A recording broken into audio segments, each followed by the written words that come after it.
The market belongs to those who market. I've said it before and I'll say it again, because right now, if you're an agent who's sitting on the sidelines wondering, where have all the listings gone? Are they over there?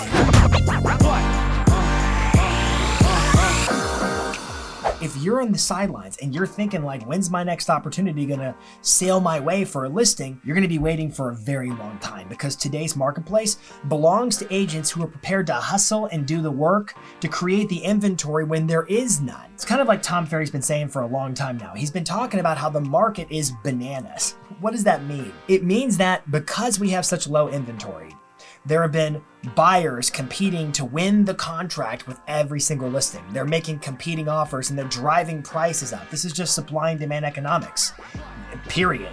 When you have low supply of a high demand product, it drives the price up. We're seeing that happen in the marketplace all over the place, like in the US and abroad, everywhere. It's happening right now. And so because of that, the market's bananas.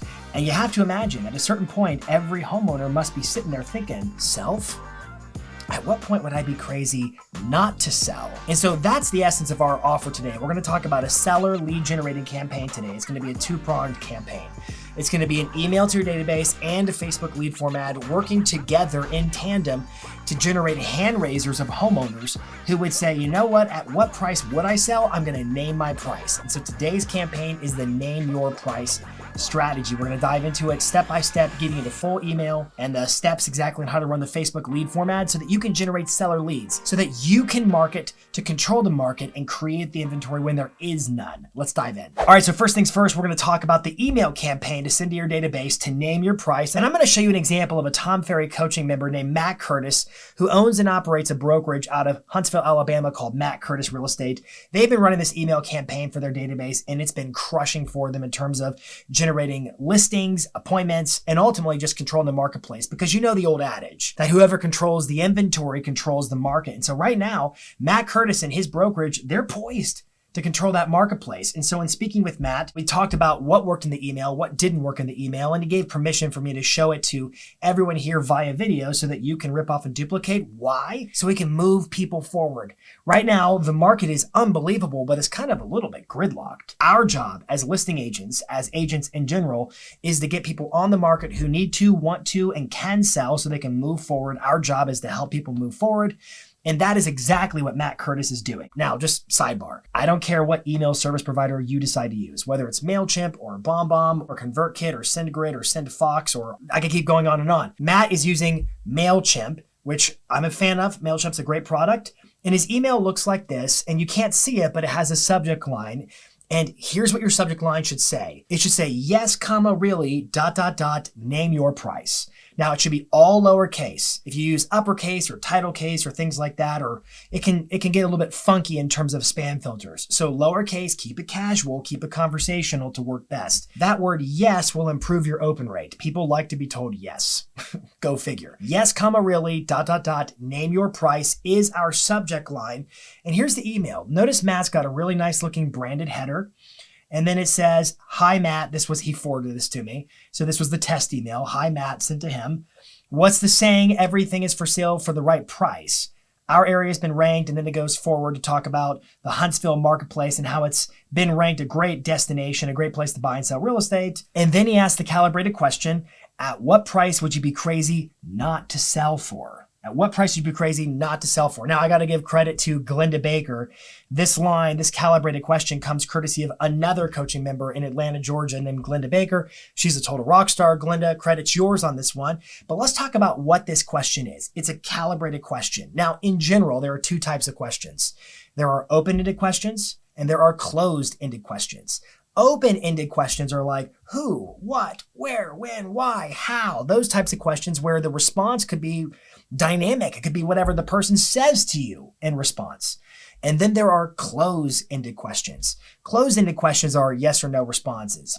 And typically people are like, you don't want to use close-ended questions because they close the conversation down unless you're trying to close, right? Unless you're trying to close, which in this case we are. This is dubbed a calibrated question because I am specifically and intentionally asking a yes or no question, as is Matt Curtis here. At what price would you be crazy not to sell for? Now, it's also a rhetorical question, sort of. Now, let's keep reading. We've had countless clients tell us they would sell if they could find the right home to move to If that's you, let us know today. So they move into a pre-frame of the objection section. So right here, they're anticipating your objection, which is, I'd love to sell, but where would I go? Now, we've talked about that in several training videos. How to buy and sell at the same time. That's a big sticking point for a lot of folks. And then they've got the, if that's you, let us know. That's hyperlinked text right there. I'm going to let you in on a secret. If you click this link or if you click this link, it goes to the same destination URL. It's the same page, okay? Next, it says, at Matt Curtis Real Estate, we're always innovating and coming up with the most options to help our clients buy and sell homes. By letting us know what you're looking for and what price you would consider selling for, we can help bridge the gap to match buyers and sellers. Love it. Name your price. I like the control that offers to the consumer. It's like, hey, it's a seller's market. It literally belongs to you. Now name the price. It's up to you. So again, this is kind of a triple strike CTA. We have a button right here. In between, we have hyperlinked text. And at the bottom, we have the same button again. All three places lead to the same destination URL.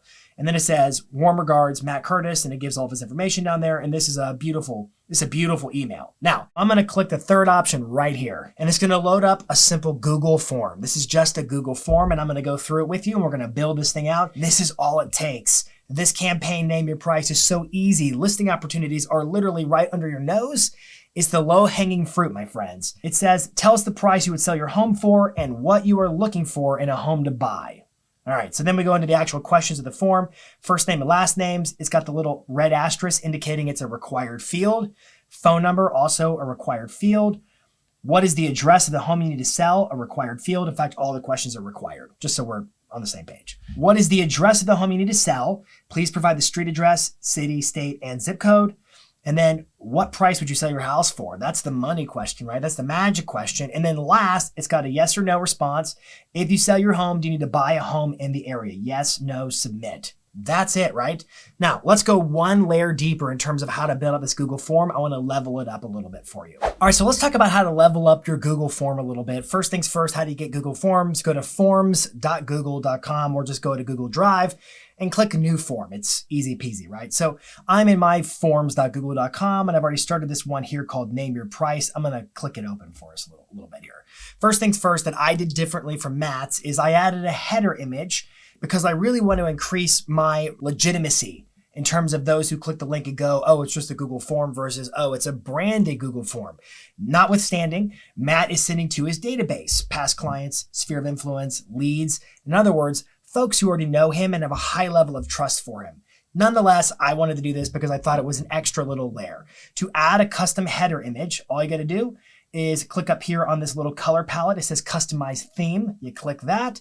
You can upload an image over here to the header, and honestly, it will resize it very, very well. I just used a banner image that I have as a backup banner image for my Facebook page. It was a little channel art that goes on the top of that, and it just kind of cropped it in. So don't worry too much about the dimensions. It will crop for you according to its dimensions. But this just, to me, adds some branding and some name recognition and some credibility to it. And then, by the way, it adjusts the theme colors automatically based upon its analysis, optical recognition, and analysis of the actual photo, which is kind of cool. All right, let's click an X here to get rid of that. Then we go to the actual form itself. I called it Name Your Price. You can call it whatever you want. And then in the description, I said, attention Huntsville homeowners, because remember, Matt is in Huntsville, Alabama. And then I said, at what price would you be crazy not to sell? And I could say, sell your home if I want to be more specific. At what price? Now, you might notice this bold font here. I went to igfonts.io. I typed that in, and then I just cut and paste that here. That's how you get those kind of wacky looking fonts on Instagram captions and stuff like that.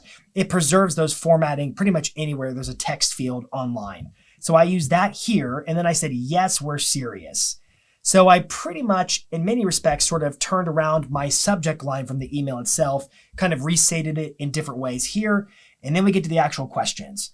First name, last names, it's a required question right there. You can see if I click it open, I've made it required. Phone number, also required. Email address, also required, and I chose this option here for response validation, which I chose the text drop down. You could do numbers or text or whatever, and then I make it validate that it's an email address. So if somebody inputs something other than an email address, I can have this error message that says, looks like you may have misentered your email address. to make them do it the correct way, and or to stop filling out my form and leave altogether. So, pick your poison. Moving on, what is the address of the home you need to sell? Again, required. Please provide the street address, city, state, and zip code, just like what Matt Curtis did. Next question is, at what price would you sell? That's the money question right there. And then if you do sell your home, do you also need to buy a home? Now, I got rid of the prepositional phrase. Matt said in the area at the end of this.